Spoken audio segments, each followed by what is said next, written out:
ღმერთმა დაგლოცოთ, გაგაძლიეროთ, გაგახაროთ. აი გავიდა მარხვის პირველი კვირა და გზნობთ იმას, რომ ჩვენი ძალები გაძლიერდა. გზნობთ იმასაც, რომ ბრძოლებიც გაძლიერდა. ეს არნიშნავს იმას, რომ ბრძოლები უფრო ძლიერია, ვიდრე ლოცვა და მარხვა. ჩვენ უნდა ვიცოდეთ, რომ კონტრასტი ჩვენს მარხვამდელ მდგომარეობასა და მარხვის დაწყების შემდეგ მდგომარეობას შორის უნდა გავარჩიოთ და გავაცნობიეროთ. კონტრასტი, ანუ განსხვავება მარხვამდელ და მარხვის დაწყების შემდეგ მდგომარეობაში უნდა იყოს შესამჩნევი და შეგრძნებადი სულისთვის, სამშნველისთვის და რა თქმა უნდა სხეულისთვისაც. რა თქმა უნდა, ყველაფერს თავისი დრო უნდა, ყველაფერი, ვთქვათ, თავისთავად ბრძოლისა და განვითარების და შრომისა და ლოცვისა და მარხვის პროცესში წონასწორდება, ყალიბდება, გარდაიქმნება, ხარისხობრივად უფრო მაღალ თვისებებს იძენს, მაგრამ ამას ყველაფერს, რა თქმა უნდა, დრო უნდა და, ვთქვათ, შეიარაღებული ლოცვითა და რწმენით შეიარაღებული მზერა სჭირდება ამას. რა თქმა უნდა, ამას პირველ რიგში სჭირდება ხშირი ზიარება.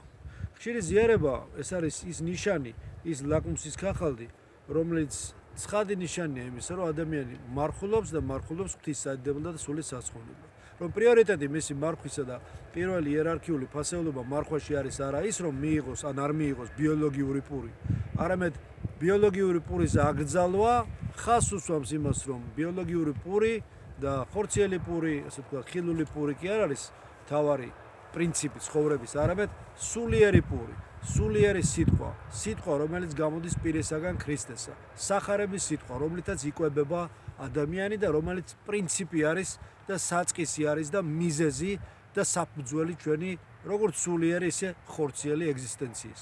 ამიტომ მარხვის ეს ორი ასპექტი, შინაგანი და გარეგანი, უნდა გავაცნობიეროთ.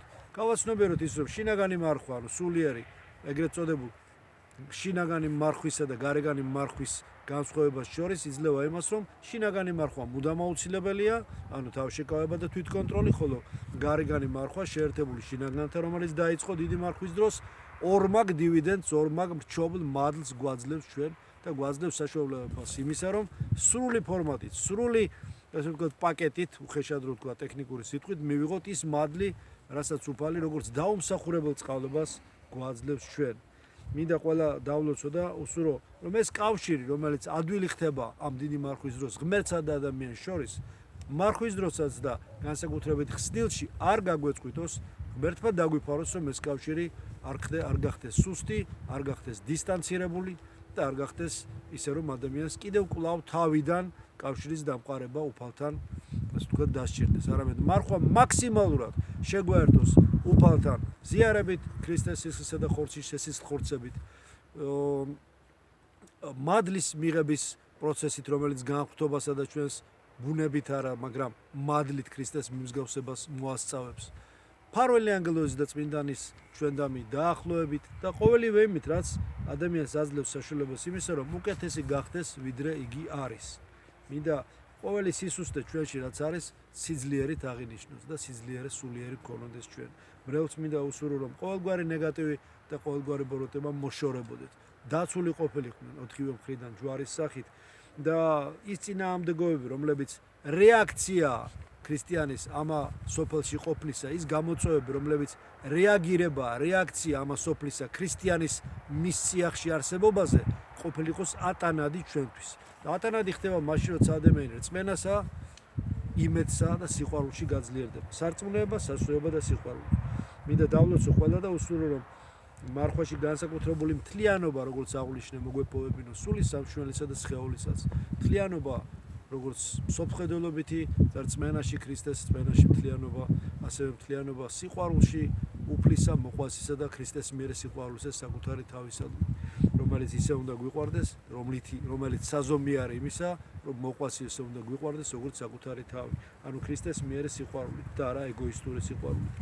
და მინდა დავლოცო ყველა და ამ მარხვის დროს კვლავ და კვლავ გრძელდება და იწყება მეორე კვირა მარხვისა და კვლავ მინდა უსურვო, რომ ის დემონური ზრახვები, ის ჩურჩული უხილავი ზრახვებისა, უხილავი შთაგონებების, რომელიც მოდის, გაგვეკონტროლებინოს, სულთა გარჩევის, სულთა იდენტიფიკაციის როგორც ხილული თუ უხილავი ნებელობების ერთმანეთისგან გარჩევის უნარი გქონოდეს და ვიყოთ მუდამ მზად ყოფნაში, მუდამ ვიყოთ ასე ვთქვათ ღვთის შიშში, რომელიც მოგცემს აუცილებლად დიდ ძალას და შეიარაღებას სულიერს ამ ხილული თუ უხილავი განსაკუთრებული ბრძოლების წარმატებით გადალახვისათვის.